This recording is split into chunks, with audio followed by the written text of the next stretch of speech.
روزها سرتیتر همه خبرهای نجومی و فضایی اختصاص پیدا کرده به هندی‌ها. اول با سفر به قطب جنوب ماه و حالا هم با ارسال یک رصدخانه خورشیدی به فضا. از طرفی باز هم تلسکوپ فضایی جیمز وب با تصاویر زیبای خودش ما رو شگفت زده کرده و تلسکوپ فضایی تس هم موفق به کشف سیاره فراخورشیدی جدیدی شده که یک غول گازی گرمه. و حتما خبر داریم که هفته گذشته یک ابرماه آبی رو داشتیم که حالا در موردش صحبت میکنیم و میگیم که چه پدیده‌ای بوده. سلام، مائده فرهوش هستم و به کافه آسترو خوش اومدید. ممنون که با من در اولین قسمت از ویدیوهای مجله خبری کافه آسترو همراه هستید و حتما در چنل یوتیوب کافه آسترو سابسکرایب کنید و صفحه اینستاگرام ما رو فالو داشته باشید.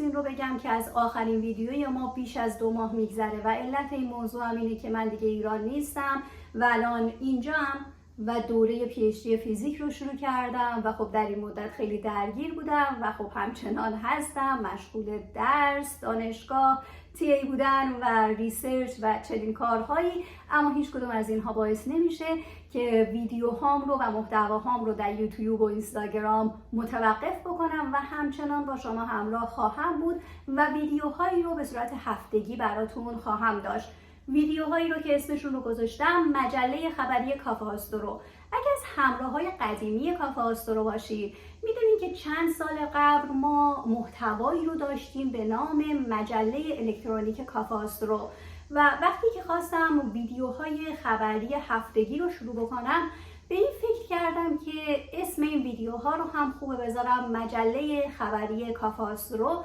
مجله‌ای که به صورت ویدیویی هر هفته دوشنبه ها در اختیار شما قرار میگیره و امیدوارم که ازش لذت ببرید. در این ویدیوها به مرور اخبار مهم یک هفته گذشته در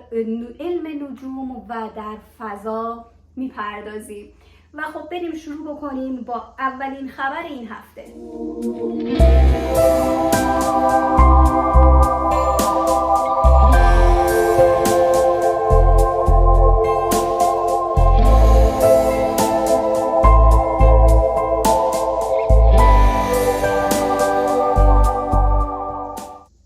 اولین خبر رو شروع بکنیم با هندی‌ها و فضاپیمای چاندریان 3 که به ماه رفتش و سطح نشین هندی‌ها در قطب جنوب ماه فرود اومد و به این ترتیب هندی‌ها تبدیل شدن به 4مین کشوری که تونستن سطح نشینی رو به ماه بفرستن، این بار به قطب جنوب ماه که برای ما خیلی هم ناشناخته هست. قبل از این مدارگردها پیش بینی کرده بودند که در این منطقه عناصری مثل آلومینیوم، کلسیم، آهن، منگنز، تیتانیوم و سیلیکون کشف میشه و پیدا خواهد شد. اما حالا این سطح نشین جدید تونسته در قطب جنوب ماه گوگرد رو هم کشف بکنه که کشف خیلی جالب و مهمی هستش، به خصوص برای سفرهای بعدی به ماه و مأموریت‌های بعدی به ماه و مأموریت استقرار در ماه. این گوگردها میتونن خیلی کاربرد داشته باشن برای کسایی که قراره که توی ماه به فعالیت بپردازن و از اینها میشه برای ساختن ساختمان‌هایی یا سلول‌های خورشیدی استفاده کرد. اما داستان هندی‌ها اینجا متوقف نمیشه و همین 2 روز پیش بود که اونا تونستن فضاپیمایی رو به فضا بفرستن که در واقع یک رصدخانه خورشیدیه و این رصدخانه خورشیدی قراره که 1.5 میلیون کیلومتر سفر کنه، حدود 125 روز و برسه به یکی از نقاط لاگرانژی زمین و خورشید، در اونجا مستقر بشه، به مطالعه ستاره خورشید بپردازه و در کنارش اثرات خورشید رو ببینه روی زمین و سیاره‌های دیگه منظومه شمسی. فکر میکنم که این موفقیت بزرگی بود برای هند که حالا تبدیل شده به یک قدرت مهم در علوم فضایی و کشوری که میتونه تاثیرگذار باشه در شناخت ما از فضا و پاسخ خیلی از سوالات نجومی که برای ما وجود داره. ما دوستای هندی زیادی اینجا داریم، همکلاسی هامون، و فکر میکنم که وقتی این روزها باهاشون در مورد این موفقیت ها صحبت بکنیم حسابی به خودشون افتخار بکنن.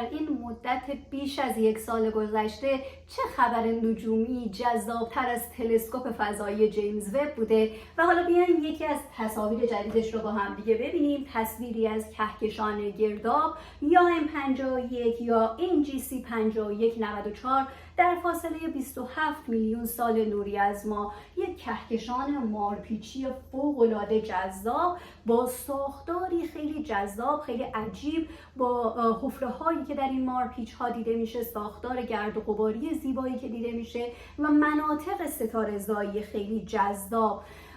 و گفته میشه که همدم این کهکشان، یک کهکشان کوچیک دیگه‌ای که در کنار M51 قرار گرفته،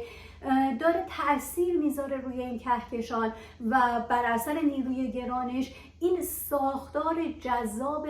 مارپیچی، این بازوهای جذاب برای کهکشان گرداب به وجود اومده. این تصویر توسط دوربین میری یعنی مید اینفرارد و دوربین نیرکم نیر اینفرارد تلسکوپ فضایی جیمز وب ثبت شده و حالا میتونیم یه مقایسه‌ای رو هم داشته باشیم بین تصویر تلسکوپ فضایی جیمز وب و تصویر تلسکوپ فضایی هابل.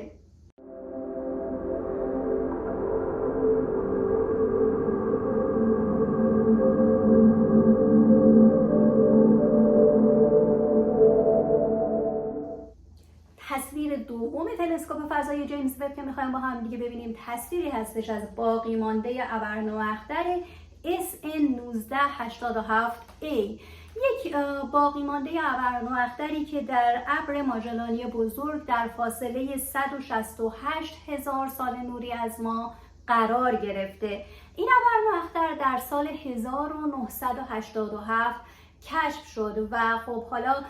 بعد از ابرنواختر کپلر به عنوان دومین ابرنواختر نزدیک به ما شناخته میشه. اما بیایید دقت بکنیم به تصویر دوربین نیرکم جیمز وب از این ابرنواختر، این باقی مانده ابرنواختری جذاب و همینطور که میبینیم میشه ساختار خیلی جذاب و زیبایی رو اینجا دید. ساختاری رو در مرکز، یک در واقع گودال، یک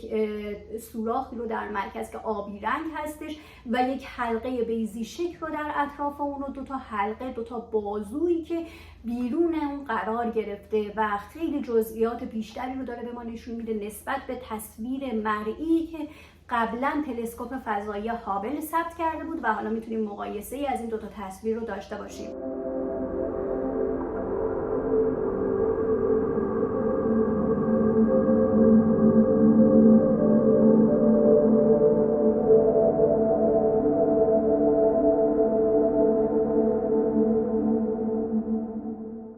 همینطور که داریم از تلسکوپ‌های فضایی مهم صحبت می‌کنیم، حیفه که به سراغ یکی از تلسکوپ‌های مهم یعنی تلسکوپ فضایی تس نریم، تلسکوپی که بعد از تلسکوپ کپلر به فضا رفت و با روش گذر یا ترانزیت مشغول به کشف سیارات فراخورشیدیه و سیاره فراخورشیدی جدیدی که تس کشف کرده اسمش هست TOI 4620C،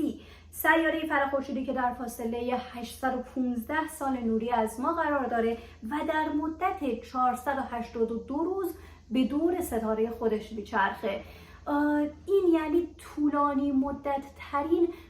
دوره تناوب برای یک سیاره فراخورشیدی که تا امروز کشف شده و خب مدت زمان زیادی هم هستش برای سیارات فراخورشیدی که با روش گذر دارن کشف میشن. از طرفی دمای سطحی این سیاره فراخورشیدی منفی 78 درجه سانتیگراده.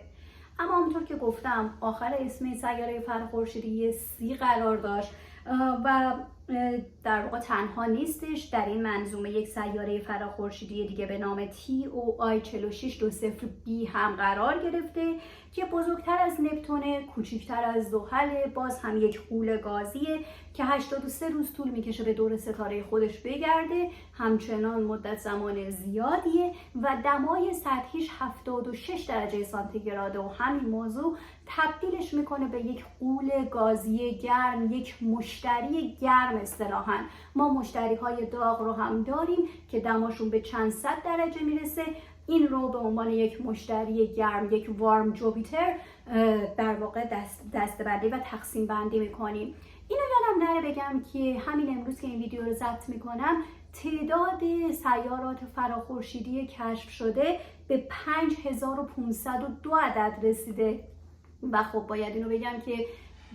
کمتر از 500 سیاره فراخورشیدی دیگه کشف بشه میرسیم به 6000 سیاره فراخورشیدی و البته اینو فراموش نکنیم که تعداد خیلی خیلی خیلی بیشتر از این سیاره فراخورشیدی باید فقط در کهکشان راه شیری ما وجود داشته باشه، هرچند که با کمک تلسکوپی مثل تلسکوپ فضایی مثل تلسکوپ فضایی جیمز وب امیدواریم که در آینده نزدیک سیارات فراخورشیدی بیشتر و جذابتر و مرموزتری کشف بشه.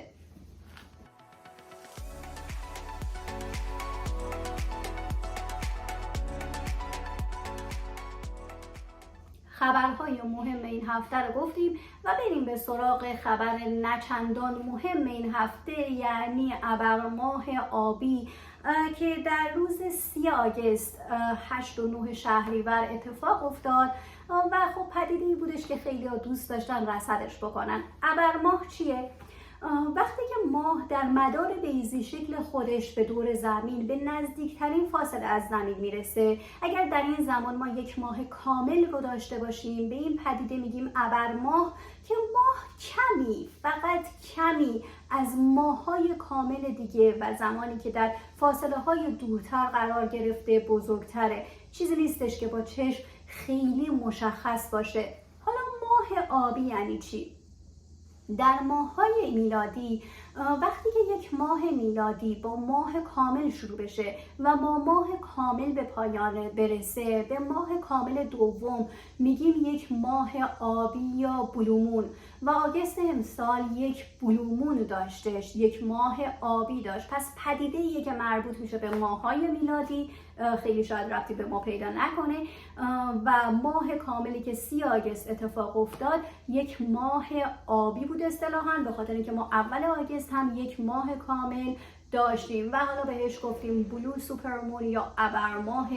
آبی که اگر دیده باشید میدونید که پدیده خاصی نبود. اما در کنار این ماه کامل ما سیاره زحل رو هم داشتیم، زحلی که در مقابله قرار داشتش. مقابله حالتی هستش که سیاره با زمین در نزدیکترین فاصله قرار بگیره و موقعیتش اینطوری میشه که ما سیاره رو داریم، حالا اینجا زحل، زمین رو داریم و خورشید رو داریم. در این حالت سیاره زحل یا هر سیاره دیگه‌ای در نزدیکترین فاصله به زمین قرار میگیره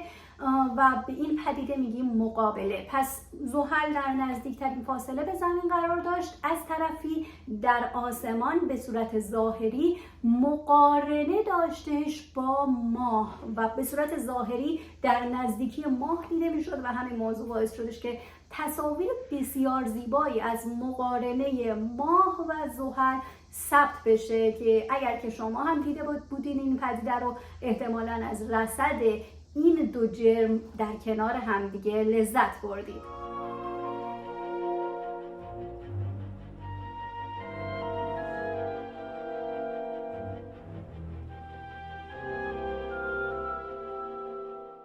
این ویدیو رو با گرامی داشته روز ملی نجوم به پایان برسونیم. روز 13 شهریور که بزرگداشت ابوریحان بیرونی، ستاره شناس بزرگ ایرانی هستش که با آثاری مثل کتاب التفهیم میشناسیمش و خب این روز به همین مناسبت به عنوان روز ملی نجوم نامگذاری شده، هرچند هنوز در تقویم رسمی کشورمون روز ملی نجوم رو نداریم و امیدوارم که روزی برسه که در تقویم رسمی ایران روز ملی نجوم رو ببینیم و برای این روز هم برنامه‌های ویژه‌ای رو داشته باشیم. ممنون که در این ویدیو همراه من بودید. اینجا کافه آسترو بود و حتما در کانال یوتیوب کافه آسترو سابسکرایب بکنید، این ویدیو رو لایک کنید و برامون کامنت بذارید. هفته آینده با ویدیوی دوم مجله خبری کافه آسترو با شما همراه خواهم بود.